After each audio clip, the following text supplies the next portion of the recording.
Welcome home to USA Global TV and Radio, a place where dreams take flight, with authentic storytelling, diverse perspectives and meaningful conversations, where global stories unite and bridges are built beyond all borders. Discover world-class education, entertainment, hope and inspiration. Together, we're building bridges worldwide. Subscribe to our channel, USA Global TV. Download our app, USA Global TV. Be our guest or join our team. Visit usaglobaltv.com. Thanks to our founder and executive producer, Dr. Jacalyn Kerbeck. Music score by Yeffy Tang from Cloud Road Music. Voiceover artist Mike Porter. Creative direction by Paul Garcia. USA Global TV and Radio. Your home for global connection. All rights reserved. This video and its contents are the exclusive property of USA Global TV and Radio. Unauthorized use, duplication or redistribution in any form is strictly prohibited.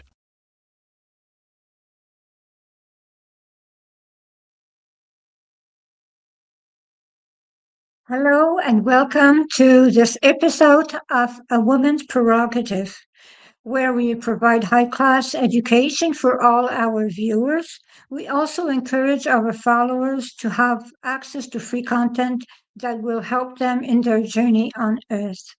This episode is about the slow return, dancing back into the rhythm after the holidays. In collaboration with E360, we are viewed on USA Global and TV and radio by over 106,000 followers on YouTube. I invite you to subscribe naturally. We also are watched on LinkedIn, X, Facebook, and Instagram. We are broadcasted in over 60 countries and over 10,000 live stream shows.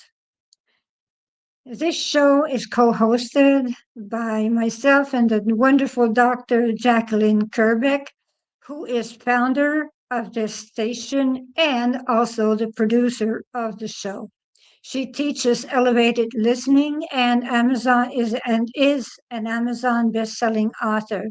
She was awarded the Silver Creator YouTube Award in 2025 and is Ambassador for Peace. So I will let our marvelous Dr. Kerbeck introduce herself. Thank you. Hello, Reverend. It's so good to be here. Thank you so much for another wonderful episode of A Woman's Prerogative. I've shared this before, but this show has a lot of history. It goes back from when we first started, and we were a team of women, which is pretty amazing. And so now we actually have 2 episodes of this show, one now and one on Thursday nights. So I'm excited to explore this topic with you. I know we're both advocates for people finding that inner peace and being able to determine what really matters and what's just a bunch of noise. So sometimes after the holidays, people have a lot of noise about what they're supposed to do, what they're not supposed to do. Maybe they're in debt because of all the money they spent through the holidays. Maybe they're exhausted and run down. Yes, you're right. You're absolutely right. They're run down. That is why we have to actually help them go back to the rhythm that they had before the holidays. That is the way it is, because it's not always easy. Look at the gym.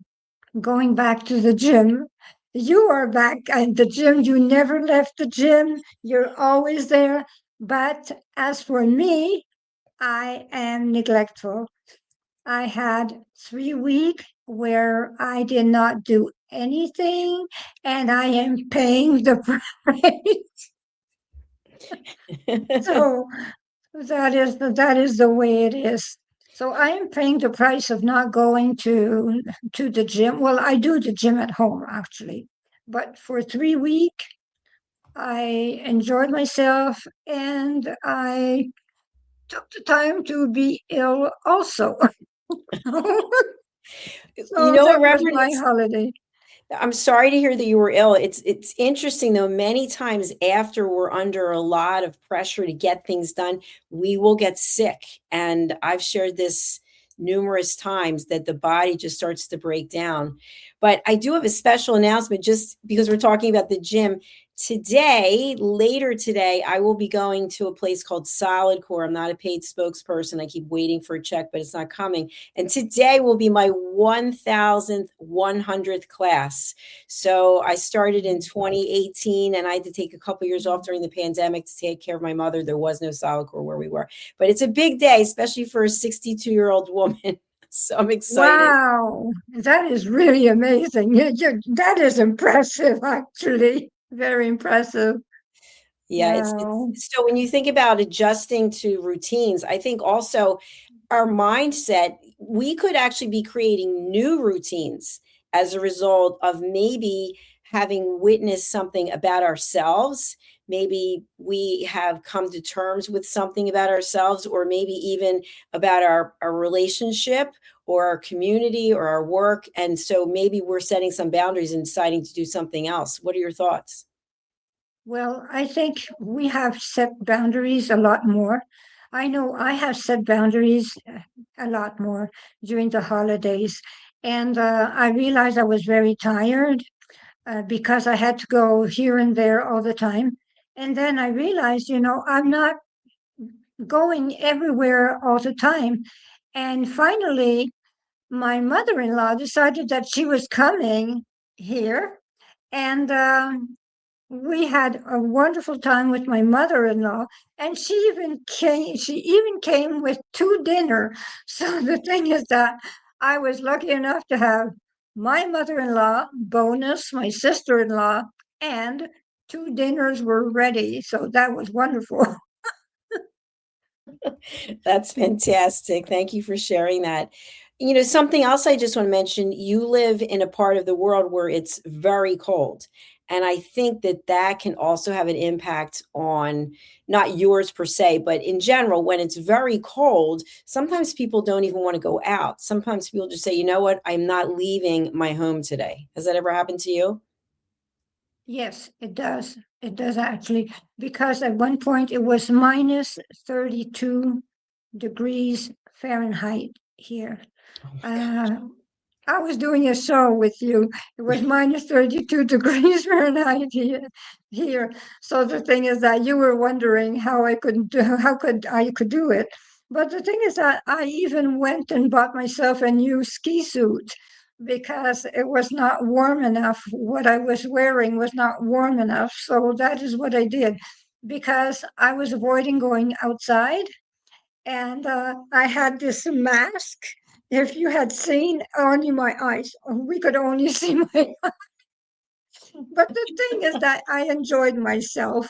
That is what I really like because I like nature. I'm very happy here. Very, very happy here. Well, I really appreciate that. I am not a cold weather person. And speaking about people adjusting after the holidays, I know even some people I'm very close with are into the cold plunging. So, no, I am not cold plunging on any level. I don't care how good it is. I can't stand, I just don't like the cold. Every morning, I will have a protein shake and I put frozen blueberries in there, and so I have a problem with my circulation. My hands and feet are always cold. I think it's called Raynaud's or something. So once I have that shake, I am frozen inside. Like I can't even feel my hands and feet. So then I quickly will go and take a shower. But I give you a lot of credit because even wearing a warm suit, your hands and feet, your nose, your ears, they can still be really cold and that can impact your ability to do things. Um, Not really, because I'm a fur person.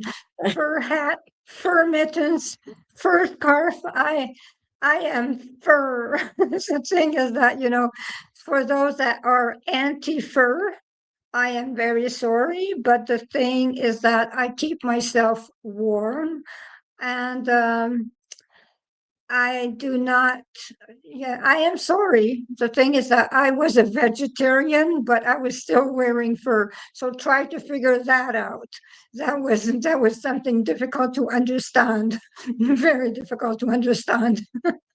Yeah, that's a great point that you brought up. I have had a number of furs in my life. They were gifts that people gave me. And I remember many, many years ago, I was in Philadelphia and I was walking down one of the really well-known streets in the center of the city, and somebody sprayed red paint on me. And I never forgot that. And they started chasing me. And after that, I started looking at wearing fur a little bit differently because, especially if you're in a city, and I guess it depends what city you live in, but there are some people who definitely, I experienced it. They came after me. Well, I understand because the thing is that actually here we had the phenomenon of Brigitte Bardot. When she came here to Canada, to the province of Quebec, and she started manifesting against killing the I don't know what it was, the animals. Anyways, the thing is that she did not want any killing, but the thing is that she is not in Canada. She was not in Canada, and I am sorry for her family's loss that she has passed. But the thing is that people do not understand unless they live in our kind of climate.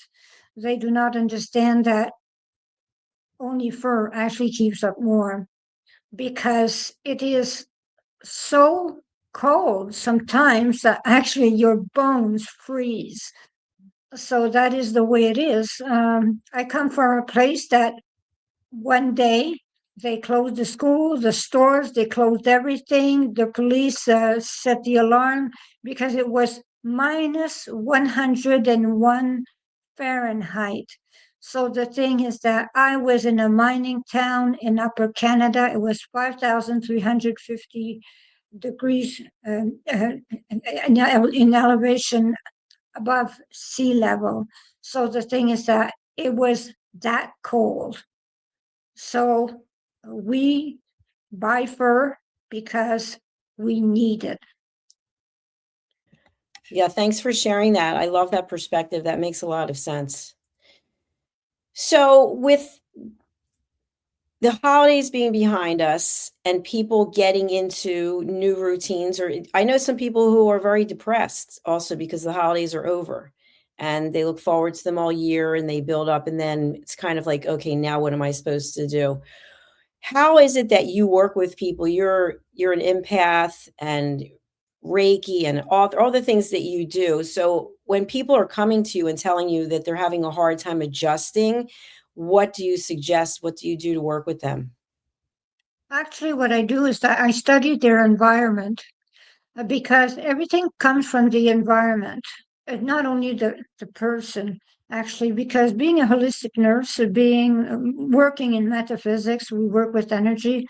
We actually look at the entire surrounding of the person. So it was called, from cause to effect. So the thing is that we look at the surrounding, we look at what is going on, we study the environment, we study what is that the problem is in the life of the person, and we try to work with what is surrounding them. So we do not only work with the person, we actually work with what is around the person.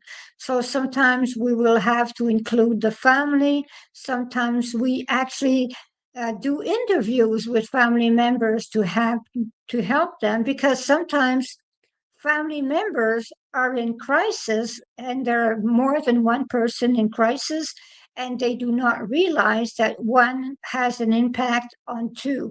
So the thing is that if we look at the surrounding, we realize that the mood of one or two or the influence of someone will actually have an influence and make another one depressed.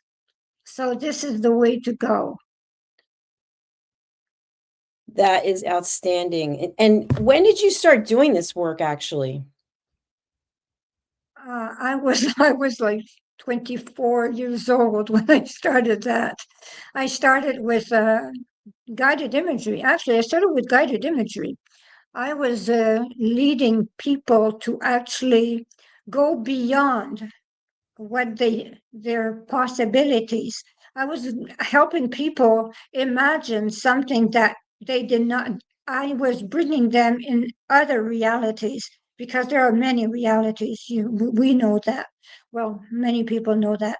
There are multiple realities. So the thing is that we can choose our realities. So the thing is that I was helping people go into a reality that they were choosing. So what I was doing is I was making, and I still am doing the same thing. I am actually writing a text with the person according to what is their dream life and actually sending them in that reality. And since I am a medium and if things do not go well in their trance because they go into some kind of a trance, I actually can know, I actually can sense and can see. I do not know how to explain how I can see what they see inside their head. I cannot explain that one, but I can see what they are seeing. And when they are in distress, I can actually help them get out of that reality if that reality is pushing them in something that is causing more distress than helping them. So that is how I do things. So I work with multiple realities. I help them find the best reality and change their world and their surrounding by doing so. Thank you, Reverend. And so this could be a perfect time of year to actually come to you and for you to work with people. Is that correct? Yes, it is a perfect time because the thing is that people are trying to adapt and they can focus on what they want and what they do not want. Because what I do is that I write personal guided imageries with them. So since I write personal guided imageries, they can actually choose the reality they want. But I can also do Zoom meetings with multiple people because I can make programs. I make programs from my books. So what happens is that I can meet several people with the same problem. They do not just have the same environment, but I will work with the cause because the cause is pretty much the same as the same for cause for everyone. So if they have the blues because of their work, I will work with them because of the challenge that it is working in an environment that they do not like. So I will help them see the right, the, the blessing in their environment and will help them actually help others in their work environment, in their workspace change. Because some people, sometimes what they do is that they bring someone from their working space, they bring them to me, and then there's two, three from their office that start working with me. So then we have a changed office because the thing is that people start thinking differently because they're a group now, they're a family. I make them work like a family, not like coworkers, but like a family, just like us, USA Global TV and Radio. We're a family. We're not coworkers. We're family. Yay. Thank you for sharing that. We definitely are a family. We all support each other. So when you are, because we're talking about routines.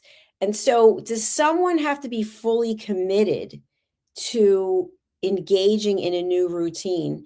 Because what I found is people will typically go backwards, meaning that they want to do something and they feel like because the calendar has changed, now this is a specific reason why they want to change, but they don't want to do the work and they're not actually 100% committed and acknowledging the fact that things will come up along the way.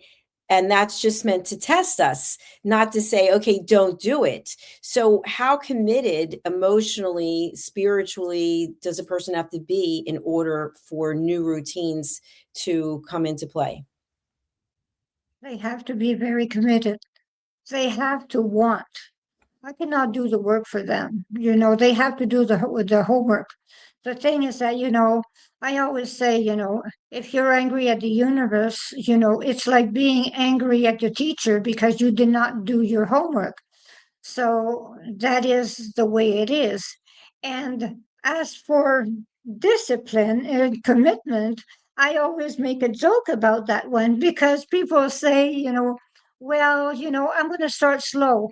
Okay, so I say, if you want to start slow, it's like someone that wants to start smoking. Will you start with nicotine gum and then go upward, and then you're going to go vap, and then you're going to start smoking?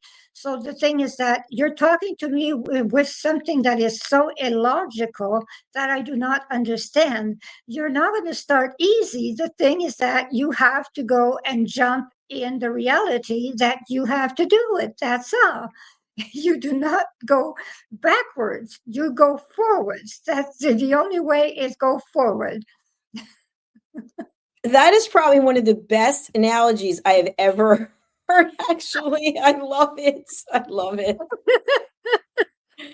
Well, I've shared this before, but so you mentioned I go to the gym and I do work out. I try to work out every day because it's part of who I am. And on the priority list, it's got to be right up at the top because if we don't take care of our health. And what I've seen in the last, what's today, the 12th, in the last 12 days, the gym is packed.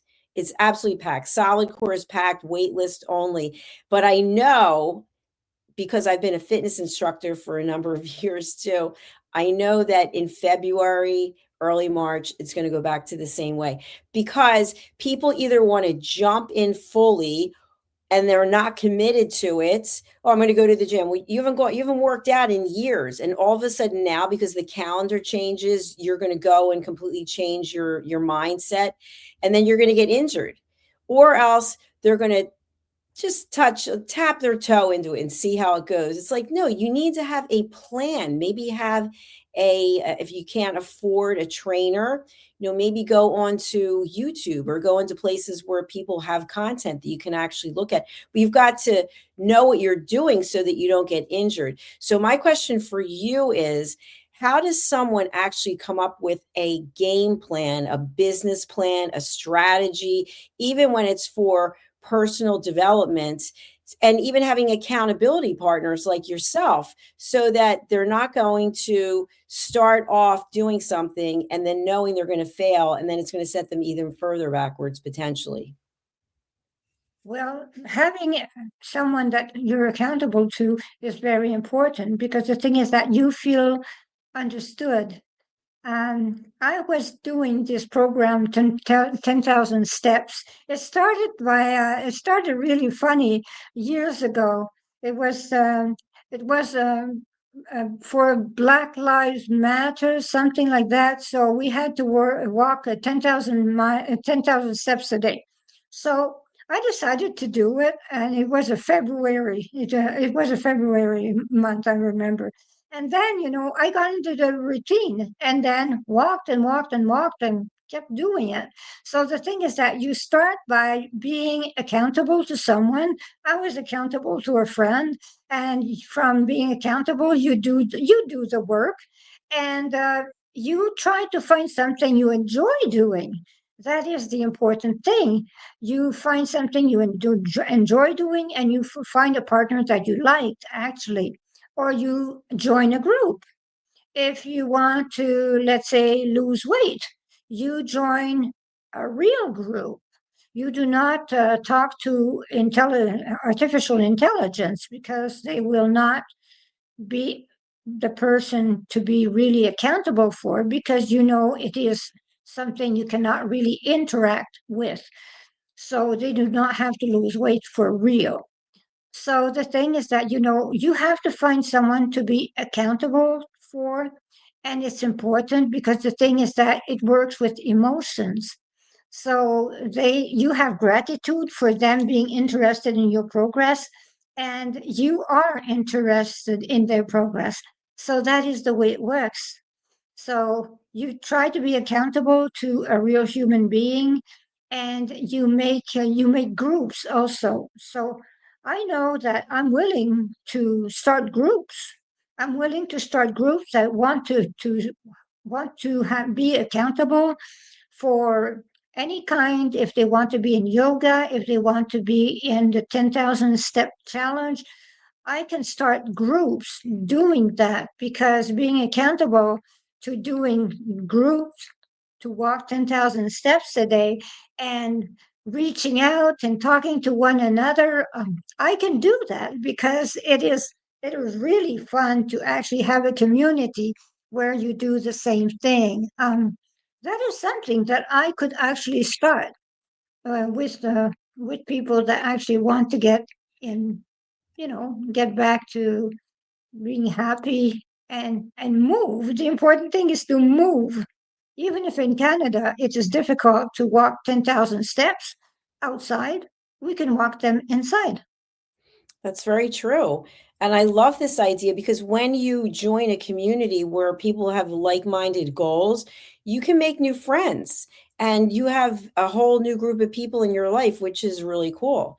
So, something else I just wanted to share, because it is so cold where you are in other places, people could also do home workouts, which can include planks. Have you ever done a plank?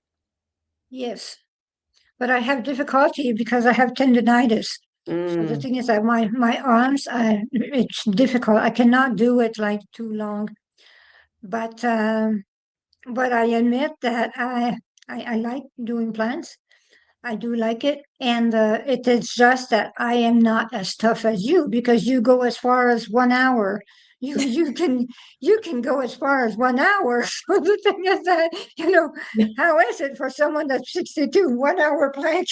No, I cannot. I cannot do an hour plank. I just want to, the longest I've gone was 23 minutes in a row. But I hurt my hand. I'm a certified spin instructor, and I guess my form was off. And it was probably a year and a half. No, actually, I moved in November a year ago. So it was, yeah, maybe it was a year and a half ago. And it hasn't actually gotten any better. So solid core is a lot of planks. And so I'm not doing it for timing anymore, because I feel like in order for me to get to like 30 minutes or something, I could really injure myself. But there is a woman who's broken the record. I don't know her name. I think it was over 4 hours. I mean, I can't even Wow, imagine. It's incredible. wow, that is amazing. Can you imagine? But imagine the mindset that has to go into that. And that's kind of what we're talking about today, is it's really changing our mindset. So for example, I've noticed, I guess since I was 55, I look at pictures of myself and I was definitely leaner than I am now. And sometimes it really bothers me because I don't understand. I'll say to myself, I don't get it. I work out every day. Like I watch what I eat. I watch what I do, blah, blah, blah. And finally, I just said to myself, it has to be hormones. So I was going to actually set out and change something about what I'm doing. And then I just decided, you know what? The stress that's involved with every single day watching what you're eating, and I'm not going to deal with it. So I'm just going to accept the fact that I've gotten older, my hormones have changed. I'm doing all the right things, but I'm not going to be taking some kind of pills or getting some kind of an injection, or I'm not going to do it. And I just have to accept the fact that I am 62. And the hard thing is, you and I were talking about, we don't watch the Golden Globes or any of those shows, but if you're on Instagram, you can see, and they show the women, the actresses who are over 50, and they're all like gorgeous and this and that. Something happens when you turn 60. Okay. Nobody gave me a book and said, by the way, this is what's happening, but things do happen. And we can only do the best that we can do. So when you're making plans, they have to be realistic as well. So if someone came to you and said, I want to completely transform myself in 30 days, what does that even look like? And we have to look at what is actually possible, what's doable. Yes, you are right. You are right. Because the thing is that same thing happened to me. The thing is that, I realized that I was completely changed after 55. And I was like you, just like so thin. Actually, I was a size two. So the thing is that, so, so from size two, now size five. But the thing is that, we have to accept, we have to realize also that we build muscles. when we exercise, we build muscles. You are muscles. You are not you are not anything else. The thing is that you are muscles. You are a strong person. You're very strong. So the thing is that people have to understand that what you are doing, all the workout you are doing, makes you a very strong person. So the thing is that you are extremely in shape, a lot more than me, because I was into yoga. So the thing is that I was not doing the same workout as you. So so everything depends on with the workout that we do. I agree with you. And you're reminding me of something that is coming up for me, which is many times women specifically who are successful. And by the way, success looks like a lot of different things. It can be a woman who's been a stay-at-home mom and wife, and she's been behind the scenes making all the things happen, but never getting the accolades that she really is due. But many times we are successful and we have this internal scorecard or scoreboard of things that we go back to. And I'm actually writing a book on it. But for me, I always go back to my physicality, how I look physically, and also with all of the work that I do and all the degrees that I have in the education, like why aren't I a billionaire? Right? These are the two things I always go back to. I never look at, wow, look at all the things I have accomplished. I always measure everything by, well, I should be thinner and I should be wealthier. These are the two things that come back for me. And to put things in perspective, just a few days ago, I have a pair of pants I've had since the 90s, and they're Nicole Miller, which is a big brand, but I've had them for a very long time. And the zipper would not go up. So they're size 4. The zipper probably went up a year and a half ago, the last time I wore them. And now I've got, really long nails. So even though like I'm trying to pull up the last inch and a half, thinking like I will get these pants closed, I physically couldn't do it because of my nails. And so I was really upset about it. And when I started to think about it, when we think about changing things and, letting go of things and embracing things, I realized what I was upset about was the fact that those pants represented another time of my life when I looked different. I was different. I'm a different person today. And I wouldn't want to go back there. I would like the pants to fit, but I'm not willing to completely change everything that I'm doing. Like weightlifting does build muscles. Now, my counterpoint is I don't think that bodybuilders who are really muscular, they're very lean, right? So probably the waistband of their pants would still fit. I don't know because I'm not a bodybuilder.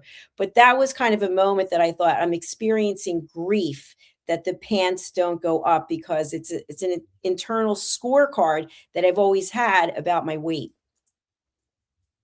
We are experiencing the same thing. Actually, we are going through the same thing.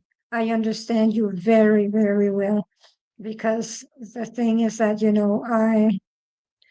it has been a journey, because I changed the way I eat. Being now in a relationship, having a partner now, the thing is that, we change the way we eat, we change where we live, we change everything. And that is difficult. We get accustomed to our habits, and then all of a sudden, our world is completely changed because we actually have moved. We have new habits. We have new ways. Um, we cannot do things the way we were doing things when we were when we were single. So the thing is that sometimes we have to go on and say those were the times, and now I am here, I am in this time, and I am very happy with the time that is happening right now. So we have to be in the present moment and acknowledge that every moment actually is special, and it is not for a dress, because for me it is a dress, and for you it is a pair of jeans, but it is not for a pair of jeans or a dress that we should have grief. It is for the fact that actually we should look at the present moment and be happy because we are both in the right place, doing the right thing at this moment. Because we are doing this show and we are doing other things, we are helping. So that is what we should be proud of. The jeans, the dress, they do not matter at all. We will not bring them elsewhere. That's for sure. I was looking up something about when, your clothes don't fit, and it's like, give it away. Like, give the pants away, give the dress away, get it out of your closet. But, something that I think also we mentioned just briefly about Hollywood and A-listers and the Golden Globes. So these people are paid extremely well to look a certain way to do a part. And they probably have chefs and they've got trainers, and so their looks are really key to the roles that they get. And I have read most recently, and I forget her name now, if anyone knows it. She was in oh my gosh, the TV series with the dragons. I can't think of what it's called. And now she's going to be playing Tomb Raider. And she's been working out, from what I read, 8 hours a day since February of last year. I mean, that's a huge commitment. That how many of us could actually do that? But that's what her job is. So your job and my job is not that we are using our looks for getting paid, right? We're not professional models or actresses or whatever the case may be. So I think we have to look, when it comes to the scoreboard, who or what are we comparing ourselves to? And I think it should be that we compare ourselves to ourselves and not to anyone else. What do you think? I think exactly like you. The thing is that, and when you think about that, we're not into Botox, we're not into plastic surgery. Some of those people, they have actually, some, it turns out to be really ugly when they try to be absolutely beautiful. But the thing is that it turns out very bad. So we are not into Botox, we are not into plastic surgery, we are not into all those things. So yes, it's nice to be beautiful, but at the same time, there is a price to pay. Sometimes we we we die from it. Look at Joan Crawford, Joan Crawford, I think. The Uh, comedian. the comedian, she died from a knee surgery. She wanted to have a beautiful knees. She just wanted her knees to be beautiful, and she died from it. She was a journalist, wasn't she a journalist? And she died from it. She went for a knee surgery just to take a little bit of you know just to make her knees beautiful. Joan her I don't remember her name, but the thing is that she died from a knee surgery, and she was in perfect health, and she died just there. Well, yes, and also I've read stories about people who have gone to outside the United States, for example, to other countries like Mexico, etc., and they've gotten off the market injections of things, or they've had some kind of implants, and there is no government entity or whatever that's overseeing it, and they all had problems. Now I know people have gotten it done and they haven't had problems, but it's that quest for beauty. So we don't want to pay with our lives to have this certain appearance. And if we don't love ourselves, it doesn't matter what anyone thinks about us anyway. Exactly. The thing is that, we have to work on our inside instead of our outside. I do not say not to take care of ourselves. What I say is that what's more important is that how we are inside, our soul. How is our soul? So the thing is that I was asking at one point I was asking you, what is the color of your soul? Is your soul white? Is your soul red? Is your soul blue? So, because the thing is that we have the colors, the aura. So the thing is that what is the color of your soul? So the thing is that, I consider that I have a white soul. I consider you have a white soul. So the thing is that we should actually work on the color of our soul, not the color of our outside. We should actually work on our inside, the color of our soul, keeping our soul really nice and clean and happy. So the thing is that, and keep our chakras absolutely balanced. That is how we should see things. We should actually be kind. We should be aware. That is the thing that we should do. We should be. So the thing is that it is not about glorifying our bodies. The thing is that when we actually are only focusing on our bodies, we cannot focus on our minds, which is very, very difficult to do. If someone is always focusing on their bodies, they actually are forgetting their minds. So that is why it is important to focus on the mind more than the body, because the thing is that we are all related through the mind on this planet. Thank you, Reverend Lydia. What a beautiful way for us to close out our show today. For people who want to reach out to you, what are some of the best ways to get in touch with you? They can call me at 1-514-582-6882. They can also write to me at greatdivinemother@gmail.com. They can also send a message on LinkedIn.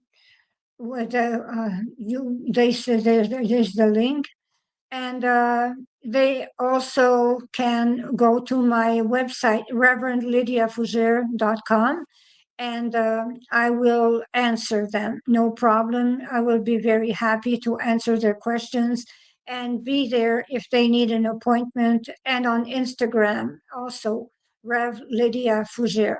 So that is how they can join me, and I will be very happy to actually help them. So thank you very much. Thank you very much, Reverend. It's been an absolute pleasure. I'll let you close out the show and look forward to seeing you next week. Thanks for the opportunity. Thank you. Thank you, Dr. Kerbeck. So we have had a beautiful episode of A Woman's Prerogative. So what's important to know is that, we can be reached, I can be reached at actually 1-514-582-6882. And you can have your own show at USA Global TV and Radio, or be a guest on one of our shows. We will be extremely happy for you to join in our wonderful family. I have a show in English and in French, La Voix de la Guérison, the voice of healing. So I am country manager for USA Global TV and Radio, and for English, for Canada and French countries. You can actually buy Dr. Kerbeck's books, which actually are on Amazon because she is a bestseller author. So I invite you to buy Dr. Kerbeck's books. She is very, very interesting. She actually is a person that actually teaches listening. So you will find out that she has several books and many more to come out. As for my books, there are 111 Reflections for Thy Earth Odyssey on Amazon. So you can have them on over there, and I have programs from my books. So you can reach on my Amazon account. You can reach me. I always answer. So thank you for the show, and let us see you next week on A Woman's Prerogative. Goodbye. Thank you, viewers and listeners of USA Global TV and Radio, for joining us today. We're honoured to have your time and attention as part of our global community. At USA Global TV and Radio, we believe in the power of authentic conversations, meaningful connections, and creating a world of possibilities together. Want to be part of something bigger? Join our team of elevated listeners at usaglobaltv.com, a space where your voice matters and your ability to listen transforms relationships. Stay connected with us across all our platforms for thought-provoking discussions, expert insights, and empowering stories. Subscribe to our channels at youtube.com/c/USA Global TV. Follow us on social media and explore the endless opportunities we're creating for growth, learning and inspiration. Together, we're not just broadcasting, we're building bridges and changing lives one conversation at a time. For inquiries, contact us at info@usaglobaltv.com. Music by Johnny Dyes. Produced by Executive Producer and Director Dr. Jacalyn Kerbeck. Voiceover by Mike Porter. Creative Direction by Paul Garcia. All rights reserved. Copyright 2025. Visit usaglobaltv.com to view our full terms and conditions.